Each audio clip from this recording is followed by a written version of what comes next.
GST वो लोग भी देते हैं जिनको सरकार उन 80 करोड़ भारतीयों को जिनको फ्री राशन देती है। सरकारें मिडिल क्लास को एक आत्मा रहित कंकाल समझती हैं जिसकी हड्डियों पे चढ़ के $5 ट्रिलियन इकोनॉमी बनाना चाहती हैं। सर, इस देश का मिडिल क्लास कमर तोड़ मेहनत करता है, लेकिन इस मेहनत के बावजूद मिडिल क्लास गरीब हो रहा है, अमीर नहीं हो रहा।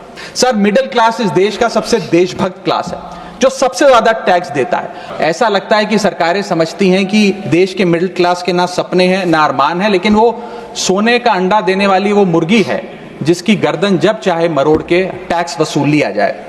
जब गरीब आदमी अपने घर में चूल्हा जलाने के लिए माचिस खरीदता है तो उस पर भी जीएसटी देता है, और अमीर आदमी जब सफर करने के लिए मर्सिडीज और BMW खरीदता है उस पर भी जीएसटी देता है। जीएसटी वो लोग भी देते हैं जो इनकम टैक्स नहीं भरते। जीएसटी वो लोग भी देते हैं जिनको सरकार उन 80 करोड़ भारतीयों को जिनको फ्री राशन देती है, जीएसटी उनसे भी वसूला जाता है। तो सही मायने में अगर आप भारत में खपत यानी कि कंजम्पशन को बढ़ाना चाहते हैं, इकोनॉमी रिवाइव करना चाहते हैं, तो आपको जीएसटी कम करना पड़ेगा और जीएसटी स्ट्रीमलाइन करना पड़ेगा।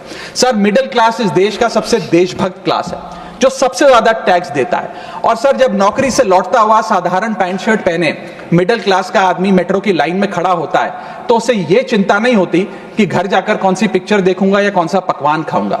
उसे यह चिंता होती है कि मैं अगले हफ्ते अपने बच्चों की फीस कैसे भरूंगा, बाबूजी का ऑपरेशन कैसे कराऊंगा, या बड़े साल नौकरी कर ली अब एक स्कूटी खरीद लेता हूं, लेकिन जब बाजार जाता है तो पता लगता है वो स्कूटी जो 4 लाख की जो 40,000 की मिलती थी वो अब 1 लाख रुपए की मिलने लगी, या वो ऑल्टो गाड़ी जो 3-3.5 लाख की मिलती थी अब 10 लाख रुपए की मिलने लगी।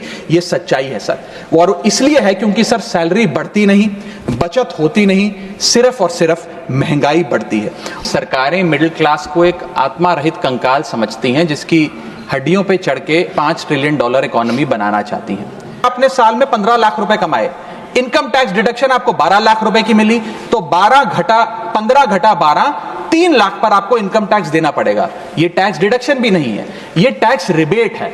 यानी कि 12 लाख तक अगर आपने पैसा कमाया साल में तो आपको इनकम टैक्स नहीं देना, लेकिन जैसे ही 12 लाख से ज्यादा, फर्ज करिए आपने 12 लाख 1,000 रुपए कमाया, तो पूरे 12 लाख 1,000 पे आपके स्लैब अनुसार आपसे इनकम टैक्स वसूला जाएगा। और दूसरी चीज, कैपिटल गेन्स पे, यानी कि अगर आप अपने कोई मकान बेचते हैं, सोना बेचते हैं, इक्विटीज बेचते हैं, शेयर्स बेचते हैं, उस पर जो कैपिटल गेन पे, मुनाफे पे लगता है टैक्स, वो इस 12 लाख की सीमा में नहीं आएगा, उस पे आपको अतिरिक्त टैक्स देना पड़ेगा। सर, लेकिन इस 12 लाख की रियायत से कितने लोगों को भारत देश में फायदा हुआ, यह भी समझने की आवश्यकता है।